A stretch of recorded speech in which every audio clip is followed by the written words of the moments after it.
হরে কৃষ্ণ। ইস্কনের ফাউন্ডার আচার্য শ্রীল প্রভুপাদের লেখা ছোট্ট একটি গ্রন্থ শ্রীকৃষ্ণের সন্ধানে। এই গ্রন্থের তৃতীয় অধ্যায় পাঠ করে শোনাব। বিষয় হল সর্বত্র ও সর্বদা কৃষ্ণ দর্শন। আমাদের কর্মজীবনে কৃষ্ণ উপদেশ দিচ্ছেন কিভাবে আমরা কৃষ্ণ ভাবনা গ্রহণ করতে পারি। এই নয় যে আমাদের কর্তব্য কর্ম বন্ধন করতে হবে বা কাজকর্ম থেকে বিরত হতে হবে, বরং কৃষ্ণ ভাবনার মাধ্যমে কাজকর্ম সম্পন্ন করতে হবে। প্রত্যেকের জীবনে একটি বৃত্তি বা পেশা আছে, কিন্তু কি মনোভাব নিয়ে সে তাতে প্রবেশ করে। প্রত্যেকেই ভাবছে ও আমার পরিবার প্রতিপালনের জন্যে নিশ্চয়ই একটি পেশা থাকা প্রয়োজন, সমাজ, সরকার বা পারিবারিক সন্তুষ্ট রাখতে হবে। আর কেউই এই ধরনের ভাবনা থেকে মুক্ত নয়। সুন্দরভাবে কোনো কাজ সমাপনের জন্যে উপযুক্ত বিবেক সম্পন্ন হতে হবে। যার চেতনা চঞ্চল, সে উন্মত্ত, সে সঠিকভাবে কার্য সম্পন্ন করতে পারে না। আমাদের কর্তব্য উপযুক্তভাবে সম্পূর্ণ করা উচিত, কিন্তু কৃষ্ণকে সন্তুষ্ট করা এই চিন্তা করে আমাদের তা করা উচিত। আর এই নয় যে আমাদের কাজের পদ্ধতি পরিবর্তন করতে হবে, কিন্তু বুঝতে হবে যে কার জন্যে আমরা কাজ করছি। আমাদের যা কাজ তা অবশ্যই সম্পূর্ণ করতে হবে, কিন্তু কাম বা বাসনা দ্বারা আমাদের চালিত হওয়া উচিত নয়। সংস্কৃত শব্দ কাম, কাম বাসনা বা ইন্দ্রিয়ের সুখ ভোগকে উদ্দেশ্য করে ব্যবহৃত হয়েছে। শ্রীকৃষ্ণ উপদেশ দিচ্ছেন যে কাম অথবা আমাদের নিজেদের বাসনা পরিতৃপ্তির জন্য আমাদের কাজ করা উচিত নয়। ভগবদ্গীতার পুরো শিক্ষাটি এই নীতির উপর প্রতিষ্ঠিত। অর্জুন নিজ আত্মীয়দের সাথে যুদ্ধে বিরত হয়ে তার নিজের ইন্দ্রিয় উপভোগ করতে চেয়েছিলেন, কিন্তু কৃষ্ণ অর্জুনের দৃঢ় প্রত্যয় উৎপাদনের নিমিত্তি পরমেশ্বরের সন্তোষ বিধানের জন্য তার কর্তব্য সম্পাদন করতে বললেন। তবে জড়দৃষ্টিতে এ খুব পূর্ণ কর্ম বলে মনে হতে পারে যে সে তার রাজ্যের দাবি ত্যাগ করছে এবং তার আত্মীয়দের হত্যা করতে অস্বীকার করছে, কিন্তু কৃষ্ণ তা অনুমোদন করলেন না, কারণ অর্জুনের সিদ্ধান্তের নীতি ছিল তার নিজ ইন্দ্রিয়ের পরিতুষ্ট বিধান করা। কারোর কারবার বা বৃত্তি পরিবর্তনের প্রয়োজন নেই, যেমন অর্জুনের পরিবর্তন করতে হয়নি, কিন্তু একজনকে তার চেনার পরিবর্তন করতে হবে। যাই হোক, এই চেতনার পরিবর্তনের জন্য জ্ঞানের প্রয়োজন। সেই জ্ঞান জানাচ্ছে আমি কৃষ্ণের অংশ, কৃষ্ণের উৎকৃষ্ট শক্তি, সেটি হচ্ছে প্রকৃত জ্ঞান। আপেক্ষিক জ্ঞান, রিলেটিভ নলেজ, হয়তো আমাদের শেখাতে পারে কিভাবে একটি যন্ত্র মেরামত করতে হয়, কিন্তু প্রকৃত জ্ঞান হচ্ছে কৃষ্ণের সাথে আমাদের পূর্ণ সম্পর্ক জ্ঞাত হওয়া। তার অংশ হওয়ার ফলে আমাদের আনন্দ বা আংশিক তা সমগ্রের উপর নির্ভরশীল। দৃষ্টান্তস্বরূপ, আমার হাত সুখানুভব করতে পারে যখন সেটি আমাদের দেহের সাথে যুক্ত হয়ে তার সেবা করে। অন্যের দেহের সেবা করে এ হাত সুখানুভব করতে পারে না। যেহেতু আমরা কৃষ্ণের অংশ, আমাদের আনন্দ তার সেবাতেই। আপনাকে সেবা করে আমি সুখী হতে পারি না। প্রত্যেকেরই মনে করছে নিজের সেবা করেই শুধু সুখী হতে পারি, কিন্তু কেউই জানে না এই আত্মাটি কে। আত্মাটি হচ্ছে কৃষ্ণ। গীতার 15 নম্বর অধ্যায়ের 7 নম্বর শ্লোকে বলা হয়েছে, মৈমবাংশ জীবলোক জীবভূতা সনাতন মনো ইয়েষ্ঠানীন্দ্রিয়াণি প্রকৃতিস্থানি কর্ষতি। জীবলোকে জীবাত্মারা আমার শাশ্বত অতি ক্ষুদ্র অংশ।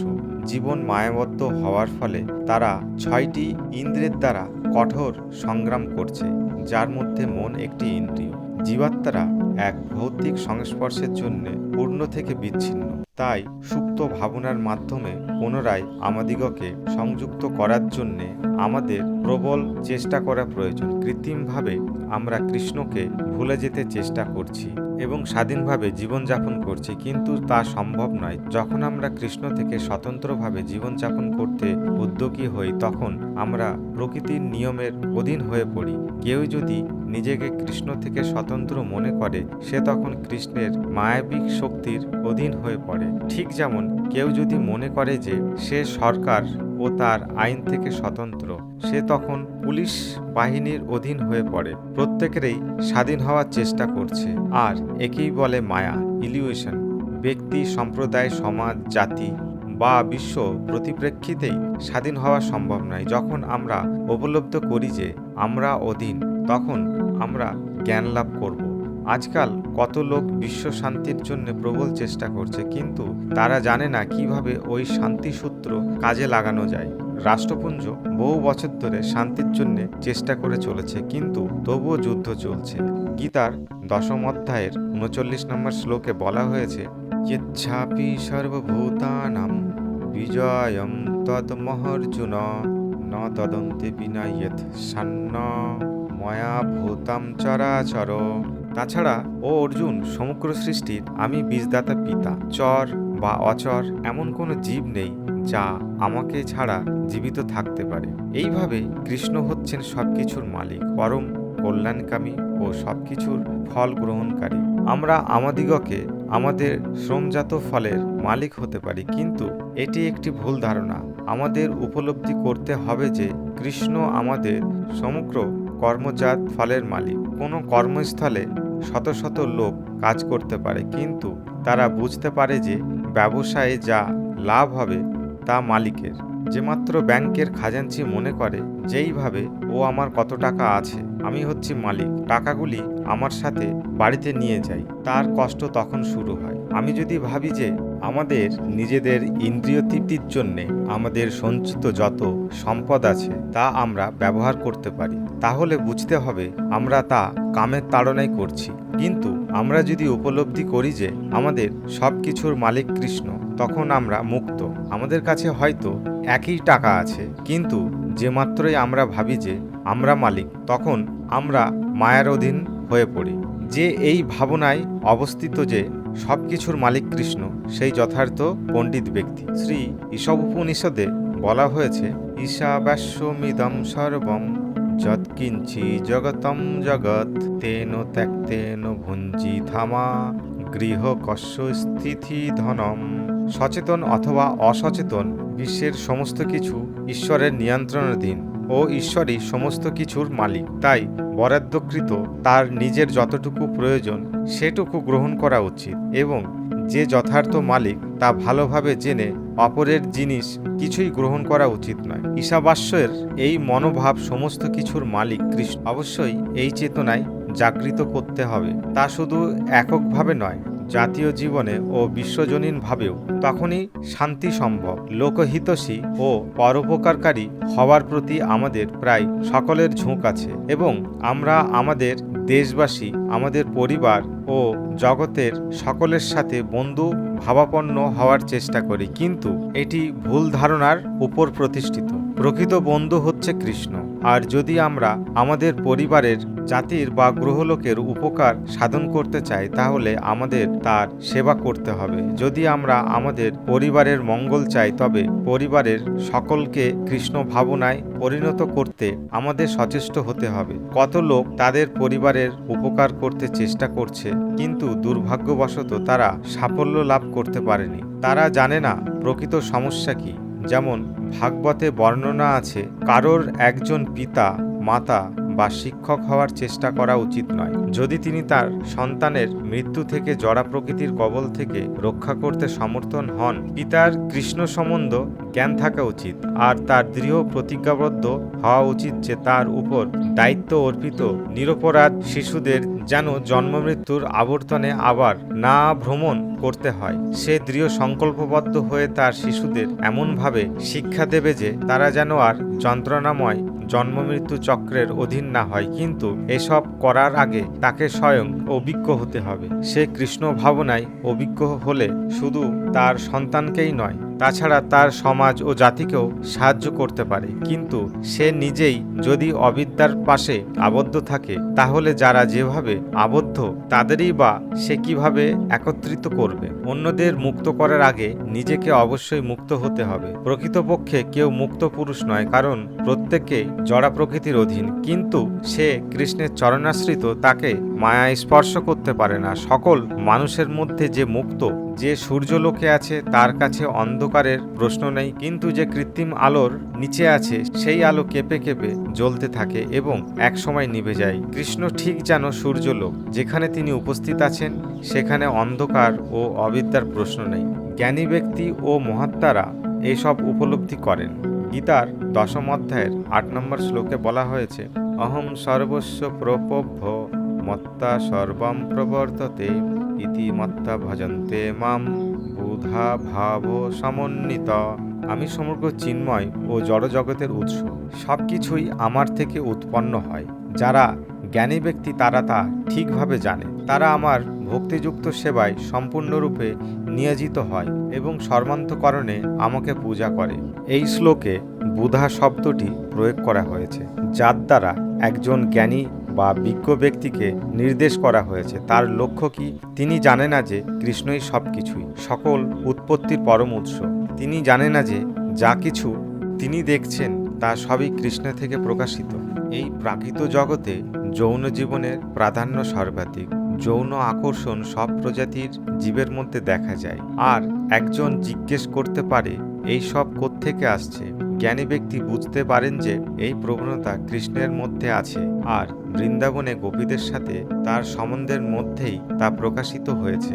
যা কিছুই এই প্রাকৃত জগতে দেখতে পাওয়া যায়, কৃষ্ণের মধ্যেও তা সম্পূর্ণভাবে দেখতে পাওয়া যাবে। পার্থক্য এই যে প্রাকৃত জগতে প্রত্যেক জিনিসই বিকৃতভাবে প্রকাশিত। কৃষ্ণের মধ্যে এই সব প্রবণতা আর এই সব অভিব্যক্তি চিন্ময় ও শুদ্ধ চেতনার স্তরে বিরাজিত। পরিপূর্ণ জ্ঞানের মাধ্যমে যে এই সব জ্ঞানে সে একজন শুদ্ধ কৃষ্ণ ভক্ত হয়। গীতার 9ম অধ্যায়ের 13 ও 14 নম্বর শ্লোকে বলা হয়েছে, মহাত্মনস্ত মাম পার্থ দৈবীম প্রকৃতিমাশ্রিতঃ ভজন্ত নান্য মনস জ্ঞত্তা ভূতা দিবম বয়ম সততাম কীর্তিয়ন্ত মাম অনন্তঞ্চ দৃঢ়ব্রতা নমস্যন্তস্য মাম ভক্তা নিত্যায়ুক্তা উপাসতে। হে পার্থ, যারা ভ্রান্ত পথে চালিত হয় না সেই মহাত্মারা আমার দৈবিক প্রকৃতির আশ্রয়ের অধীন। তারা ভগবত ভক্তিতে সম্পূর্ণভাবে নিয়োজিত, কারণ তারা আমাকে আদি, অব্যয় এবং পরম পুরুষ ভগবান রূপে জানেন। অত্যন্ত দৃঢ়বত হয়ে সর্বদা আমরা গুণকীর্তন করে এবং আমার সম্মুখে প্রণত হয়ে এই মহাত্মারা ভক্তি সহকারে নিত্যকাল আমাকে উপাসনা করে। মহাত্মাকে, তিনি হচ্ছেন মহাত্মা যিনি পরাশক্তির প্রভাবাধীন। বর্তমানে আমরা কৃষ্ণের অপরাশক্তির প্রভাবাধীন জীবাত্মা রূপে আমাদের অবস্থান হচ্ছে তটোচ্ছা। আমরা এই দুটি শক্তির যে কোনো একটিতেই আমাদেরকে স্থানান্তরিত করতে পারি। কৃষ্ণ সম্পূর্ণরূপে স্বাধীন, আর যেহেতু আমরা কৃষ্ণের অংশ তাই এই স্বতন্ত্র গুণ আমাদের মধ্যে আছে। সুতরাং এটি আমাদের অভিরুচি যে কোন শক্তির অধীনে আমরা কাজ করব। যেহেতু পরা প্রকৃতির সম্বন্ধে আমাদের কোনো জ্ঞান নেই, তাই এই অপরা প্রকৃতিতে অবস্থান করা ছাড়া আমাদের কোনো বিকল্প নেই। কোনো দর্শন উপস্থাপন করে যে আমরা আধুনা অভিজ্ঞতার মাধ্যমে যে প্রকৃতিকে অনুভব করছি তাছাড়া অন্য কোনো প্রকৃতিতে নেই, আর এর একমাত্র সমাধান হচ্ছে এর বিলোপ সাধন করে শূন্য পরিণত হওয়া। কিন্তু আমরা শূন্য বিলুপ্ত হতে পারি না, আমরা শূন্যে মিশতে পারি না, কারণ আমরা জীবাত্মা। এর অর্থ এই নয় যে আমরা বিনাশপ্রাপ্ত হয়েছি। যেহেতু আমরা দেহ পরিবর্তন করি, জড়া প্রকৃতিতে প্রবাহমুক্ত হয়ে বাইরে আসার আগে আমাদের উপলব্ধি করতে হবে আমাদের স্থান প্রকৃতপক্ষে কোথায় আর কোথায় আমাদের যেতে হবে। যদি আমরা কোথায় যাব তা না জানি, তাহলে আমরা শুধু বলবো ও আমরা জানি না কোনটি উৎকৃষ্ট আর কোনটি নিকৃষ্ট। আমরা সকলেই যা জানি তা এখানে অবস্থান করি আর পৌঁছতে থাকি। যাই হোক, ভগবদ্গীতা আমাদিগকে উৎকৃষ্ট শক্তি ও পরাপ্রকৃতির সম্বন্ধে তথ্য প্রদান করে। কৃষ্ণ কি বলেন? তিনি শাশ্বতকালের কথা বলেন, এর পরিবর্তন নেই। আমাদের বর্তমান পেশা অথবা অর্জুনের পেশা কি তাতে কিছু যায় আসে না, শুধু আমাদের চেতনা পরিবর্তন করতে হবে। অথবা আধুনা আমার নিজের স্বার্থের মনোভাব দ্বারা চালিত হয়, কিন্তু আমরা জানি না আমাদের যথার্থ নিজেদের স্বার্থ কি। প্রকৃতপক্ষে ইন্দ্রিয়তৃপ্তির স্বার্থ ছাড়া আমাদের নিজেদের প্রকৃত স্বার্থ নেই। যাই আমরা করছি তা আমরা ইন্দ্রিয়তৃপ্তির জন্য করছি। ইহার পরিবর্তে আমাদের প্রকৃত আত্মস্বার্থ কৃষ্ণ ভাবনার বীজ অবশ্যই রোপণ করতে হবে। কিভাবে এ করা যায়? আমাদের জীবনের প্রতিপদে কিভাবেই কৃষ্ণ ভাবনাময় হওয়া সম্ভব? প্রকৃতপক্ষে কৃষ্ণ আমাদের জন্য এ সুখ সহজ করে দিয়েছে। গীতার 7ম অধ্যায়ের 8 নম্বর শ্লোকে বলা হয়েছে, রসো হো হমস্পু কুন্তি ও প্রভাস্মি শশী সূর্যয় প্রণব সর্ববেদেষু শব্দ খে পৌরুষম ঋষু। হে কুন্তিপুত্র অর্জুন, আমি জলের স্বাদ, আমি চন্দ্র ও সূর্যের আলো, আমি সমগ্র বৈদিক মন্ত্রের ওম শব্দ, আমি আকাশের শব্দ, মনুষ্যের বল। এই শ্লোকে শ্রীকৃষ্ণ বর্ণনা করেছেন কিভাবে সম্পূর্ণরূপে জীবনের সর্বস্তরে আমরা কৃষ্ণ ভাবনাময় হতে পারি। সমগ্র জীবসমূহকে অবশ্য জল পান করতে হবে। জলের স্বাদ এত চমৎকার যে যখন আমরা তৃষ্ণায় কাতর হই তখন একমাত্র জল ছাড়া অন্য কিছু মনে উদয় হয় না। কোনো কারখানার মালিকই জলের স্বাদ তৈরি করতে পারে না। তাই যখন জল পান করি তখন আমরা কৃষ্ণ বা ভগবানকে এইভাবে স্মরণ করতে পারি। কেউ তার জীবনের প্রতিটি দিন জল পান করা পরিহার করতে পারে না। তাই ঈশ্বর ভাবনায়ও সেখানে দেখা যায় আমরা কিরূপে তা ভুলে থাকতে পারি। সেই রকম আমরা যখন কিছু আলো দেখি সেটি কৃষ্ণ, পরম ব্রহ্মের আদি অতুজ্জ্বল আলো ব্রহ্মজ্যোতি কৃষ্ণের দেহ থেকে উৎপন্ন। এই ভৌতিক আকাশ আবৃত জড় ব্রহ্মাণ্ডের স্বাভাবিক অবস্থা হচ্ছে অন্ধকার, যা আমরা রাত্রে অনুভব করি। তা সূর্যের আলো, চন্দ্রের প্রতিফলিত আলো ও বিদ্যুতের আলো দ্বারা কৃত্রিমভাবে আলোকিত হয়। কোত্থেকে এই আলো আসছে? ব্রহ্মজ্যোতি বা চিন্ময় জগতের উজ্জ্বল আলোর দ্বারা সূর্য আলোকিত হয়। চিৎ জগতে চন্দ্র বা সূর্য বা বিদ্যুতের দরকার নেই, কারণ সেখানে সবকিছুই ব্রহ্মজ্যোতির দ্বারা আলোকিত হয়। যা হোক, এই পৃথিবীতে যখন সূর্যলোক দেখি তখনই আমরা কৃষ্ণকে স্মরণ করতে পারি। ওম শব্দটি দিয়ে আরম্ভ বৈদিক মন্ত্র যখন আমরা উচ্চারণ করি তখন আমরা কৃষ্ণকে স্মরণ করতে পারি। হরে কৃষ্ণের মতো ওম ও ভগবানের প্রতি একটি সম্বর্ধন। ওম হচ্ছে কৃষ্ণ শব্দের মধ্যে, শব্দের অর্থ আওয়াজ। আর যখন কোনো শব্দ আমরা শুনি আমাদের জানা উচিত যে এ হচ্ছে ওম বা হরে কৃষ্ণ শুদ্ধ চিন্ময় শব্দ বা আদি শব্দের স্পন্দন। প্রকৃত জগতে যে শব্দই আমরা শুনি তা ওই আদি চিন্ময় শব্দ, ওম এর প্রতিসরণ মাত্র। এইভাবে আমরা যখন শব্দ শুনি, আমরা যখন জল পান করি, আমরা যখন কোনো উজ্জ্বল আলো দেখি তখন আমরা ভগবানকে স্মরণ করতে পারি। আমরা যদি তা করতে পারি তাহলে কোনো সময় আমরা ভগবানকে স্মরণ করতে পারবো না।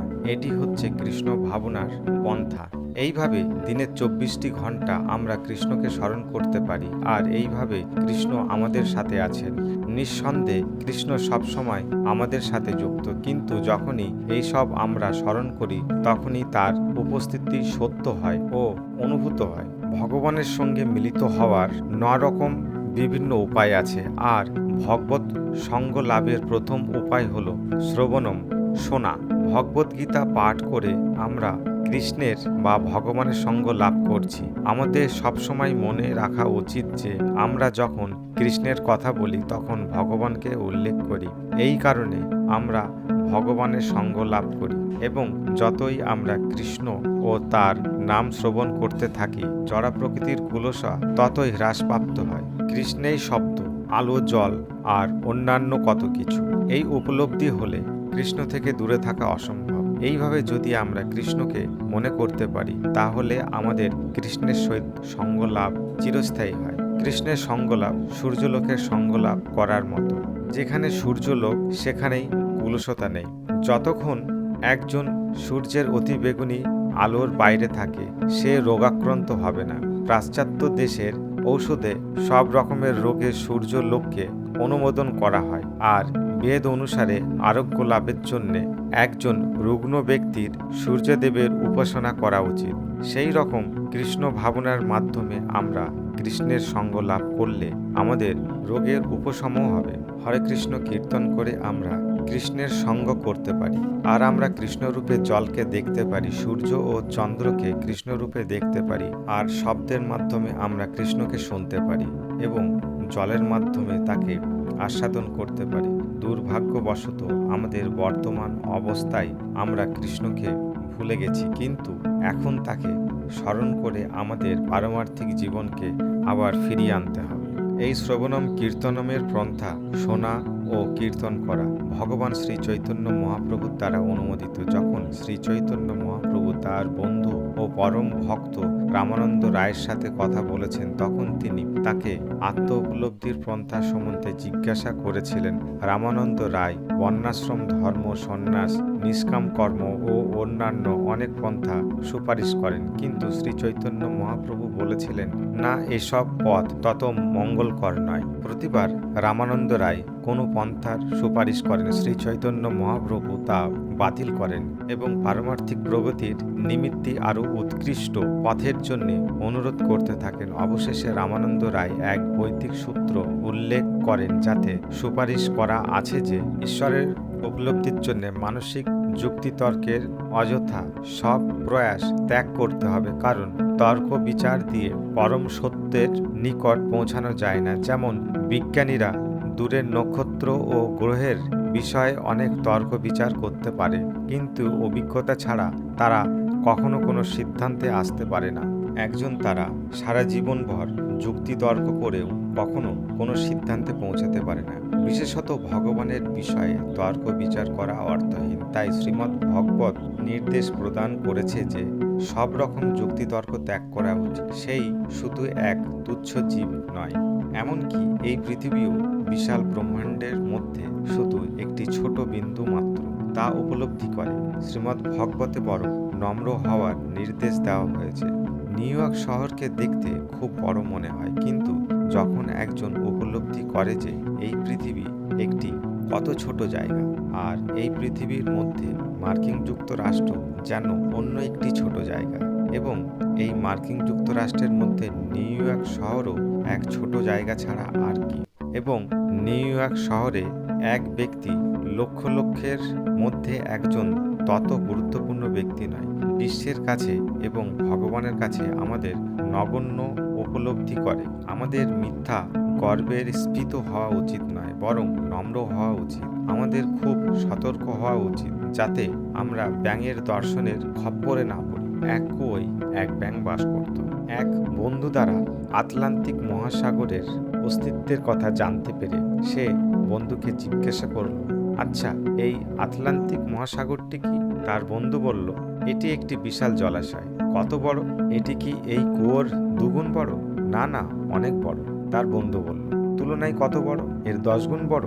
এইভাবে ব্যাঙ হিসাব করছিল, কিন্তু তার পক্ষে মহাসাগরের পরিসীমা ও গভীরতা আদৌ উপলব্ধি করা সম্ভাবনার কোথায়? আমাদের ক্ষমতা, অভিজ্ঞতা ও যুক্তি বিচার শক্তি সবসময় সীমাবদ্ধ।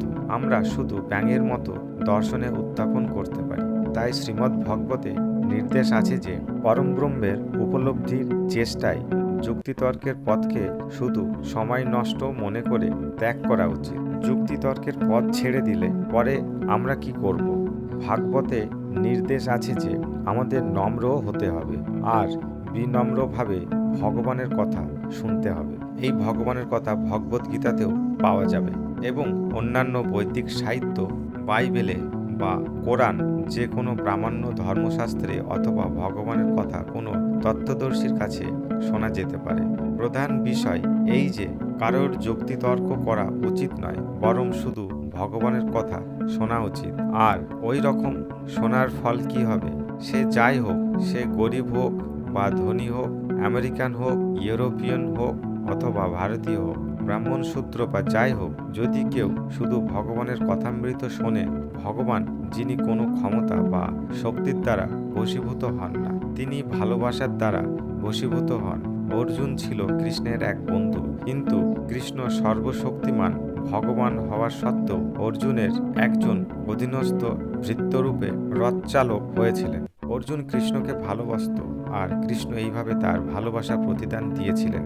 সেই রকম কৃষ্ণ যখন ছোট শিশু, তিনি খেলাচ্ছেন, তার পিতা নন্দ মহারাজের জুতো নিয়ে তার মাথায় রেখেছিলেন। লোকে ভগবানের সাথে মিশে এক হয়ে যাওয়ার জন্য খুব কঠিন চেষ্টা করতে পারে, কিন্তু প্রকৃতপক্ষে আমরা তাও অতিক্রম করতে পারি। আমরা ভগবানেরও পিতা হতে পারি। অবশ্য ভগবানই সব জীবের পিতা, এবং তার নিজের কোনো পিতা নেই, কিন্তু তিনি তার ভক্তকে, তার প্রিয়জনকে পিতারূপে গ্রহণ করেন। কৃষ্ণ তার ভক্তের ভালোবাসার দ্বারা বিজিত হতে সম্মত হন। প্রত্যেককে যা করতে হবে তা হচ্ছে খুব যত্নের সঙ্গে ভগবানের কথা শোনা। ভগবদ্গীতার 7ম অধ্যায় শ্রীকৃষ্ণ অতিরিক্ত পন্থার কথা বলেছেন, যাতে জীবনের প্রতি পদক্ষেপে তাকে অনুভব করা যায়। শ্রীমদ্ ভগবদ্গীতার 7ম অধ্যায় 9 নম্বর শ্লোকে বলেছেন, পূর্ণগন্ধ পৃথিবীবাম চ তেজো চাস্মি বিভাবশ জীবনম সর্বভূতেষু তপশ্চামিন তপস্বিষু। আমি পৃথিবীর আদিগন্ধ এবং আমি আগুনের উত্তাপ, আমি সকল জীবের জীবন এবং আমি তপস্বীদের তপস্য। পূর্ণের গন্ধ শব্দের সুগন্ধকে উল্লেখ করে। একমাত্র কৃষ্ণ স্বাদ ও সুগন্ধ সৃষ্টি করতে পারে। আমরা রাসায়নিক প্রণালীতে সংমিশ্রণের দ্বারা কিছু সুগন্ধ সৃষ্টি করতে পারি, কিন্তু তা প্রকৃতিজাত মৌলিক গন্ধের মতো তত ভালো নয়। যখন আমরা এক প্রকৃতিজাত সুগন্ধ ঘ্রাণ নিই, আমরা মনে করতে পারি, ও এই তো ভগবান, এই তো কৃষ্ণ। অথবা যখন আমরা কোনো প্রাকৃতিক সৌন্দর্য দেখি, তখন আমরা ভাবতে পারি, ও এই তো কৃষ্ণ। অথবা যখন আমরা অসাধারণ ক্ষমতাশালী বা আশ্চর্যজনক কিছু দেখি, তখন আমরা ভাবতে পারি, এই তো কৃষ্ণ। অথবা যখন আমরা জীবনের যে কোনো রূপই দেখি না, তা একটি বড় গাছ, একটি চারা গাছ বা একটি পশু অথবা একটি মানুষই হোক, আমাদের বোঝা উচিত যে এই জীবন কৃষ্ণের অংশ। কারণ যে মুহূর্তেই কৃষ্ণের অংশ চিৎকণা দেহ থেকে সরিয়ে নেওয়া হয়, তখন দেহ নানা অংশে বিভক্ত হয়। গীতার 7ম অধ্যায়ে 10 নম্বর শ্লোকে বলা হয়েছে, বীজম্মা সর্বভূতান বিদ্ধি পার্থ সনাতনম বুদ্ধির বুদ্ধিমতামস্মি তেজ তেজস্মি নাম্য। হে পৃথার পুত্র, জেনে রাখো যে আমি সমগ্র জীবের আদি বীজ, বুদ্ধিমানের বুদ্ধিমত্তা এবং শক্তিমান পুরুষের শক্তি। এখানে আবার স্পষ্টভাবে বলা হয়েছে যে কৃষ্ণ সকল জীবের জীবন। এইভাবে প্রতি পদক্ষেপে আমরা ঈশ্বরকে দেখতে পারি। লোকে জিজ্ঞাসা করতে পারে, আপনি আমাকে ভগবান দেখাতে পারেন? হ্যাঁ, নিশ্চয়ই, ভগবানকে কতভাবে দেখা যেতে পারে। কিন্তু যদি কেউ তার চোখ বুঝে বলে আমি ভগবানকে দেখব না, তাহলে কি করে তাকে ভগবান দেখানো যাবে? উপরের শ্লোকে বীজম শব্দের অর্থ বীজ, আর সেই বীজকে নিত্য সনাতন বলে প্রচার করা হয়। কেউ এক বিশাল গাছকে দেখতে পারে, কিন্তু এই গাছের মূল কি? মূল হচ্ছে বীজ, আর এই বীজ হচ্ছে সনাতন। সৃষ্টির বীজ প্রত্যেক জীবের মধ্যেই বর্তমান। দেহের অনেক পরিবর্তন হয়। মায়ের গর্ভে এর বৃদ্ধি হয়। এক ছোট বাচ্চা মায়ের গর্ভ থেকে বেরিয়ে আসে এবং সে শৈশব, কৈশোর ও যৌবনের মধ্যে দিয়ে বড় হয়, কিন্তু দেহের মধ্যে স্থিত বীজ চিরস্থায়ী। তাই এ হচ্ছে সনাতন। অনুভব করতে না পারলেও আমরা প্রতি মুহূর্তে, প্রতি সেকেন্ডে আমাদের দেহ পরিবর্তন করছি, কিন্তু বীজম অর্থাৎ বীজ বা চিৎকণা পরিবর্তন করে না। কৃষ্ণ সকল বীজের মধ্যে নিজেকে সনাতন বীজ বলে ঘোষণা করেন। তিনি একজন বুদ্ধিমান ব্যক্তির বুদ্ধিও কৃষ্ণের দ্বারা অনুগ্রহ লাভ না হলে একজন অসাধারণ বুদ্ধিমান হতে পারে না। প্রত্যেকেরই অন্যের চেয়ে বেশি বুদ্ধিমান হতে চেষ্টা করে, কিন্তু কৃষ্ণের অনুগ্রহ ছাড়া তা সম্ভব নয়। তাই যখনই আমরা অসাধারণ বুদ্ধি সম্পন্ন কারো সাক্ষাৎ করি, আমাদের মনে করা উচিত ওই বুদ্ধিমত্তা হচ্ছে কৃষ্ণ। তাই সেই রকম অত্যন্ত প্রভাবশালী ব্যক্তির প্রভাবও কৃষ্ণ। গীতার 7ম অধ্যায়ের 11 নম্বর শ্লোকে বলা হয়েছে, বলম বলবতাম চাহম কামো রাগ বিজর্তিতম ধর্ম বিরুদ্ধ ভূতেষু কামাও অস্মিন ভরতর্ষভ। হে ভারতশ্রেষ্ঠ অর্জুন, আমি হচ্ছি কাম রাগ বর্জিত বলবানের বল। আমি হচ্ছি ধর্মের বিরোধীহীন যৌন জীবন। হাতি ও গরিলা খুব বলশালী পশু, এবং আমাদের বোঝা উচিত যে তারা তাদের শক্তি পেয়েছে কৃষ্ণের কাছে। মানুষ তার নিজের চেষ্টায় ওই রকম শক্তি অর্জন করতে পারে না, কিন্তু যদি কৃষ্ণ ওই রকম অনুগ্রহ করে, একজন লোক হাতির চেয়েও 1000 গুণ বেশি শক্তি পেতে পারে। কুরুক্ষেত্রের রণক্ষেত্রে যিনি যুদ্ধ করেছিলেন, সেই মহাবীর ভীমকে একটি হাতির 10,000 গুণ শক্তিশালী বলা হতো। সেই রকম বাসনা বা কাম যা ধর্মের বিরোধী নয়, তাকেও কৃষ্ণরূপে দেখা উচিত। এই কাম কি? কাম অর্থে সাধারণত যৌন জীবন, কিন্তু এখানে কাম যৌন জীবনকে উল্লেখ করেছে, যা ধর্মের বিরোধী নয়। অর্থাৎ সুসন্তান লাভের জন্য যদি কেউ কৃষ্ণ ভাবনাময় সন্তান জন্মদান করতে পারে, সে 1000 বার সহবাস করতে পারে, কিন্তু সে যদি কুকুর বেড়ালের মতো সন্তান জন্মদান করে তাহলে তার যৌন জীবন ধর্মবিরোধী, অবৈধ বলে বিবেচিত হয়। ধর্মীয় এবং সভ্য সমাজ বিবাহ দ্বারা উদ্দেশ্য নিরূপিত হয় যে বিবাহিত দম্পত্য উত্তম সন্তান উন্মাদনের জন্য যৌন সহবাসে মিলিত হতে পারে। তাই বিবাহিত যৌন জীবন ধর্মসঙ্গত হিসাবে বিবেচিত এবং অবিবাহিত যৌন জীবন ধর্মবিরোধী বলে বিবেচিত। প্রকৃতপক্ষে সন্ন্যাসী ও গৃহস্থের মধ্যে কোনো পার্থক্য নেই, এই শর্তে যে গৃহস্থের মৈথুন ক্রিয়া ধর্মনীতি গীতার 7ম অধ্যায়ের 12 নম্বর শ্লোকে বলা হয়েছে, যে চৈব সাত্বিকা ভাব রাজসস্তা মনশ্চে মত্ত এবেতি তান বিদ্ধি নত হামতে সুতে মই। সাত্বিক, রাজসিক বা তামসিক সব রকমের জীব আমার শক্তির দ্বারা প্রকাশিত। এক অর্থে আমি সবকিছু, কিন্তু আমি স্বাধীন। আমি এই জড়া প্রকৃতির গুণের অধীন নয়। একজন কৃষ্ণকে এইভাবে প্রশ্ন করতে পারে, আপনি বলেন আপনি শব্দ, জল, আলো, সুগন্ধ সব কিছুর বীজ, শক্তি ও কাম। তার অর্থ কি? এই যে আপনি সাত্ত্বিক গুণের অস্তিত্ব। প্রকৃত জগতে সাত্ত্বিক, রাজসিক ও তামসিক গুণ আছে। এ পর্যন্ত যা কিছু ভালো, যেমন ধর্মনীতি অনুসারে বিবাহ ও স্ত্রী সঙ্গ করা, কৃষ্ণ নিজেকে তা বলে বর্ণনা করেছেন। কিন্তু অন্যান্য গুণের বিষয় কি? কৃষ্ণ কি তাতে নেই? উত্তরে কৃষ্ণ বলেছেন যে প্রাকৃত জগতে যা কিছু দেখা যায় তা জড়া প্রকৃতির 3টি গুণের পারস্পরিক ক্রিয়ার জন্য।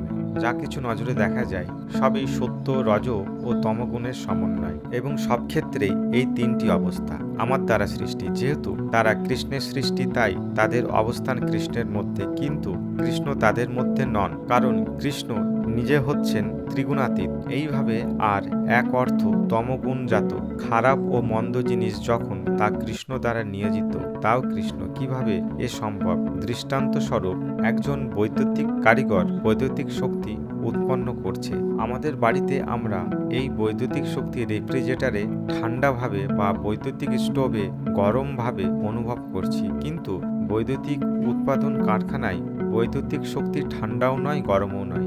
জীবের কাছে এই শক্তি প্রকাশ পার্থক্য হতে পারে, কিন্তু কৃষ্ণের কাছে তার পার্থক্য নেই। তাই কৃষ্ণের কাজ কখনো তামসিক বা রাজসিক হতে পারে, কিন্তু কৃষ্ণের কাছে তা কৃষ্ণ ছাড়া কিছুই নয়। ঠিক যেমন বৈদ্যুতিক কারিগরের কাছে বৈদ্যুতিক শক্তি শুধু বিদ্যুৎ, আর কিছুই নয়। তার কাছে কোনো পার্থক্য নেই যে এ হচ্ছে ঠান্ডা বিদ্যুৎ অথবা এ হচ্ছে গরম বিদ্যুৎ। সব জিনিসই কৃষ্ণের সৃষ্টি। বাস্তবিক বেদান্ত সূত্র দৃঢ়ভাবে সমর্থন করে।